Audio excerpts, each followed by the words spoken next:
Guys, it took forever to get this done, but I finally made myself an Anaconda t-shirt, and I'm so proud of this slogan. So, it's been what, all of 2 days since I last talked about the show? Anyway, I found a BuzzFeed article from a couple years ago that compares Anaconda to the movie Mean Girls. Now, I do disagree with it a lot, but it's so nice to see an internet post on the show that doesn't just immediately trash it. So what I'm gonna do, I'm going to go through it and give my thoughts, my own analyses, spitballing, stream of consciousness, and I'm gonna have fun doing it.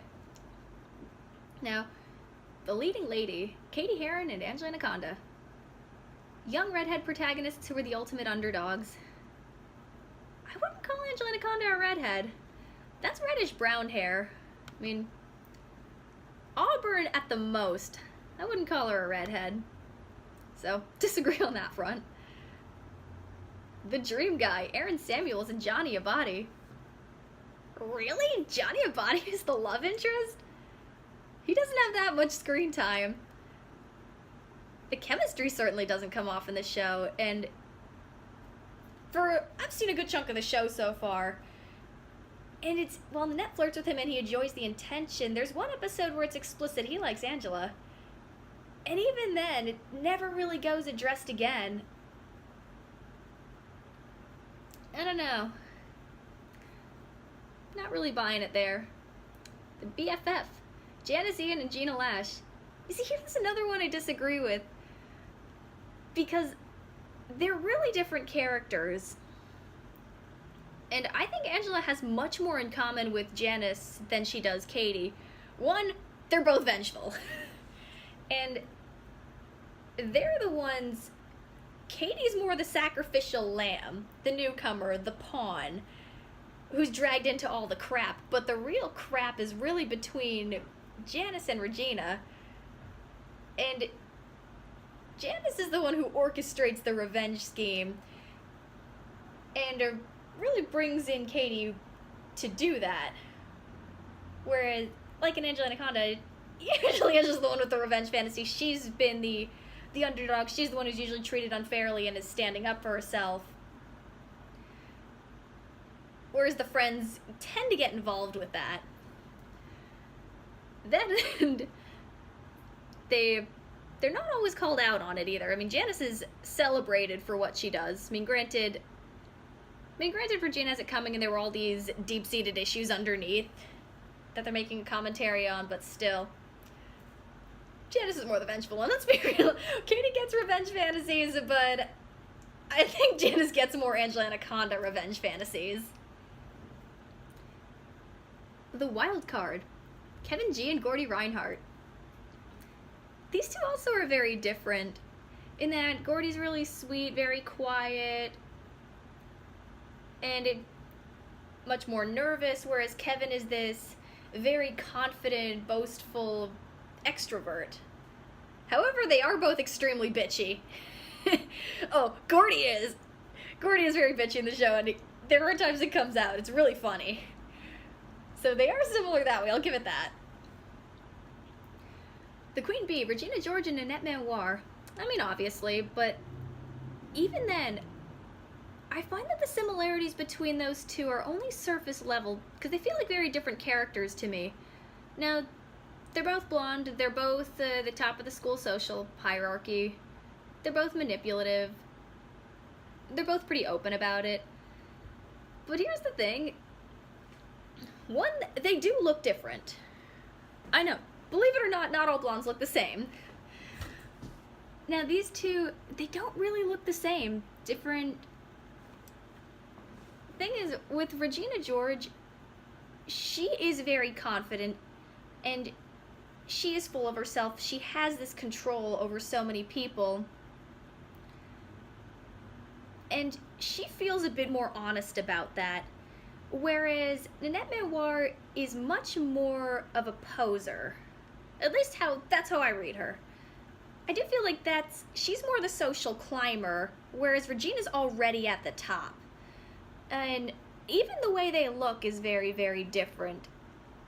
For example, no other blonde mean girl looks like Nanette Manoir, but I've seen a million dolls that look that way. I mean, the one I have in the background, there you go. A lot of dolls look like that.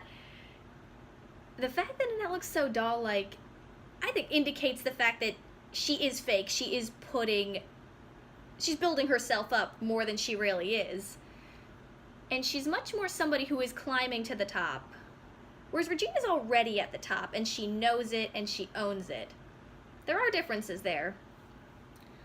But there are some overlap. Anyways. And their mothers. You know, I actually have not seen too much of Nanette's mom in the show. They do look very similar, Mrs. George and Mrs. Manoir. Big blonde hair, pink. I'm guessing they're both in tracksuits. I know Mrs. George is. But Mrs. Manoir, for what I've seen in the show, is just as unpleasant as Nanette. And she has a southern accent, whereas Mrs. George is a lot more living vicariously through her daughter.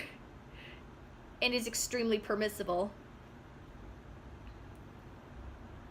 Miss Norbury and Miss Brinks, these two could not be more different.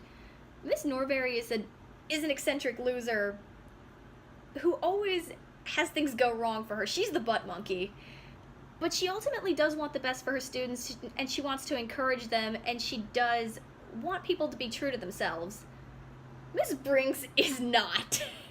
Miss Brinks is someone who can be bought off very easily, who is very shallow, who thinks she deserves more than she does, and she's someone who can be very easily bribed.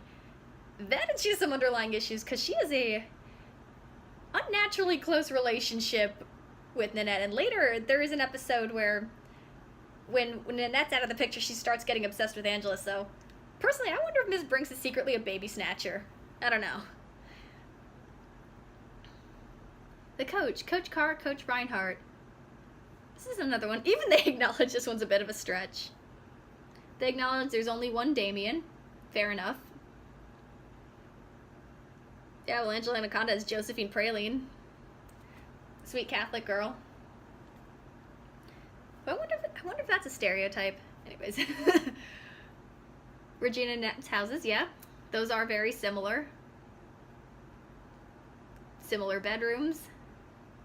The main characters do not hold back when it comes to costume parties, and I just watched the Halloween episode recently.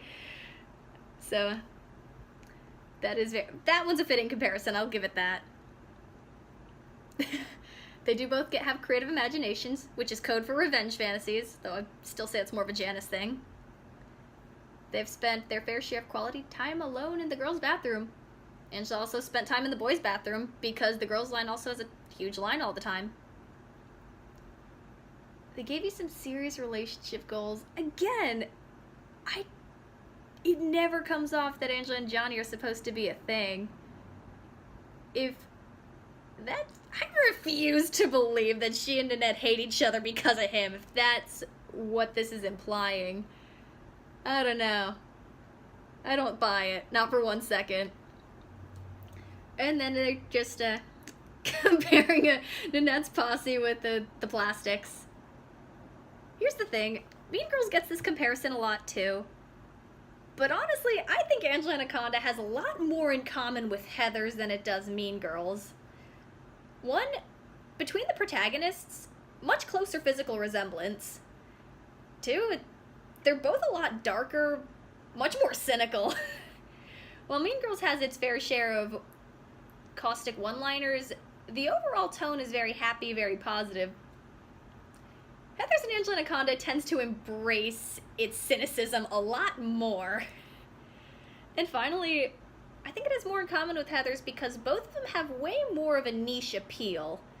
In that, while Heathers has become more of a cult classic, it's still not really as known the way others are. And of course, Angela Anaconda does not have a good reputation in the US, but I did learn it has a better reputation in Canada, where it was made, and in Europe, and in Australia. So yes, either way, much more of a niche appeal. And finally, the one comment on this article. What garbage? Well, what do you expect? They're Canadian. I swear Anaconda was some weird fever dream I had when I was a kid. You can't please everybody. But I'm still gonna be watching this right after.